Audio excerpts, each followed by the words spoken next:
My wife wouldn't let me get a bigger fish tank. Have fun being married to Satan! Hey guys, Will with Future in the Rear View. Today I have a treat for at least one of you and torture for the rest of you.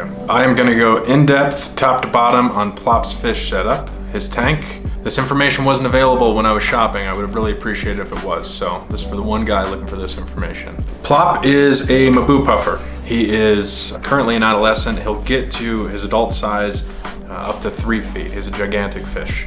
He quickly progressed from a 40 gallon, I bought him as a little baby.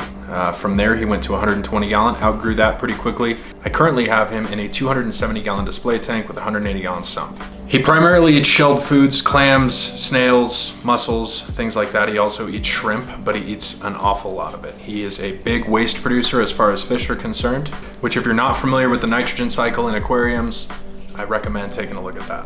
When you have big fish, water volume is extremely advantageous. The more volume that you have, the more dilution that you can get, and the more forgiving the water quality will be for the fish. He's a very cool fish. He looks awesome. He's very, very fun to interact with, but do not get him a Maboo puffer unless you're willing to put in the work to take care of him, up to and including providing him the space that he needs. The tanks that I'm using are fiberglass tanks with a viewing window, which is rare for a fiberglass tank. I haven't seen very many of them. I think the tanks are specifically used for breeding tilapia and fish farming. As I mentioned, the display tank is a 270 gallon. The dimensions are 6 foot by 3 foot by 2 foot, and the sump is 180 gallons. These tanks are a lot lighter than a glass or acrylic tank would be. They're also a lot more durable. My wife and I were able to move that tank to the basement by ourselves. That's a single flight of stairs. I would not have probably attempted that with a 270 gallon glass or acrylic tank. They are also very thermally efficient, kind of like acrylic is. So you may require less heating elements to keep the water at the proper temperature. One frustrating part with these tanks is they don't have provisions for tops. They do not have a lip to mount any sort of acrylic top or glass top. So essentially your only option will be greenhouse roofing panels. It's highly recommended that you run those if it's going to be inside. They also have a wide variety of dimensions available, ranging from 150 to 720 gallons of water. My specific tank, I drilled for a 2,400 gallon per hour Fuji Cube overflow. From the overflow, it flows into my sump, which my filtration compartment, it passes through polyester batting, and from the polyester batting through my biological filtration. It's then pumped back up into the display tank. I drilled the return on the display tank as well through an AquaStation DC 12,000 3,100 gallon per hour DC pump.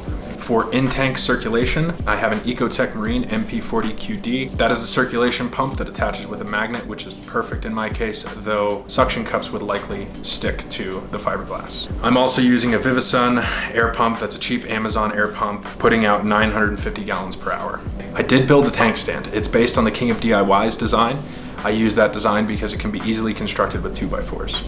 It's also extremely strong. The water in the display tank is nearly 2,300 pounds, so the tank stand does need to be extremely strong. As I mentioned before, I did drill the tank for an overflow and return. You can use pretty much woodworking tools just like you would with acrylic. Due to the ribs on the outside of the tank, I did need to make overflow extensions. For that, I just used additional bulkheads, joined them together permanently, and that gave me the clearance that I needed to run the overflow. Like I said, the lids are greenhouse roofing. I cut those to size and lay them across the top. It does mitigate humidity quite well. As you can see, the tank ships blue. I did put a coat of pond armor on the inside of the tank. I prefer a black finish inside the tank. I think it brings out the fish's colors more, especially with the Maboo puffer. So I tried to keep the substrate in his tank dark, as well as the walls of the tank. He darkened up almost immediately. Plop's tank is set up with an automatic water change system, specifically a drip system. This system drips about 3 gallons per hour, day and night, every single hour of the day into his tank. It then overflows through a bulkhead that I drilled into the side of the sump. It's worth mentioning,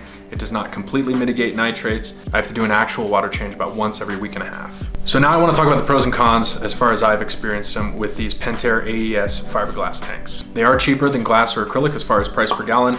You can't touch the water volume that you're getting on these things for what an acrylic or glass aquarium would cost. Pentair AES did ship them nested. That means my sump was inside the 270 gallon display tank when it shipped, which was nice because that did save me some freight. They do ship freight. Freight for me was about $500 here in Colorado. I believe they ship from Florida, but that's incredibly reasonable and a drop in the bucket considering what a glass or acrylic tank costs to ship. The tank seems extremely durable. I've had it up and running for about 8 months now, and it seems substantially more durable than glass or acrylic. You can still drill it for overflows. You can put any accessories that you want on it that you would a glass or acrylic tank, which is very nice. It also seems more forgiving about being level. The bottom of the tank is actually very thin and soft, so it does need to be fully supported. That being said, you're not going to get the cracking and shattering that you would with a glass or acrylic tank that is not perfectly level. Now onto the cons.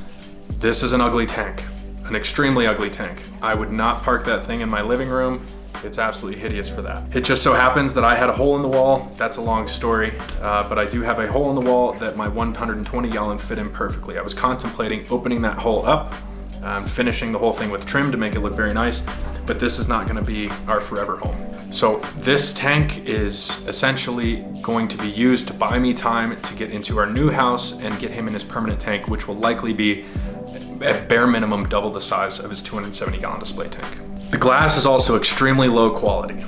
There's a lot of optical distortion. It's some of the cheapest glass that I've seen on any aquarium product. For its intended use, it doesn't need to be high quality glass. This is not a knock on Pentair. These aren't designed to be put in your living room. Also, the silicone job is atrocious, like truly atrocious.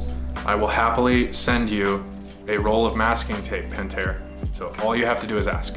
The window is also smaller than the tank. I want to say that if the tank is 6 feet, my window is probably around 4 feet wide and around 18 inches tall.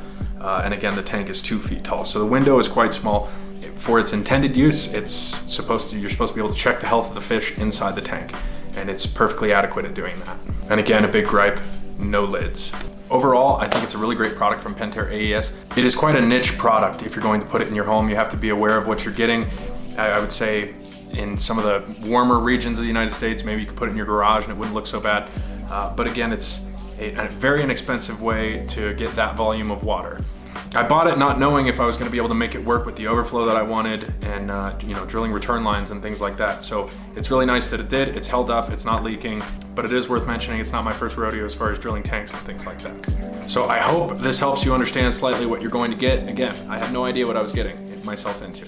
Hope you guys enjoyed the video. I'll see you on the next one.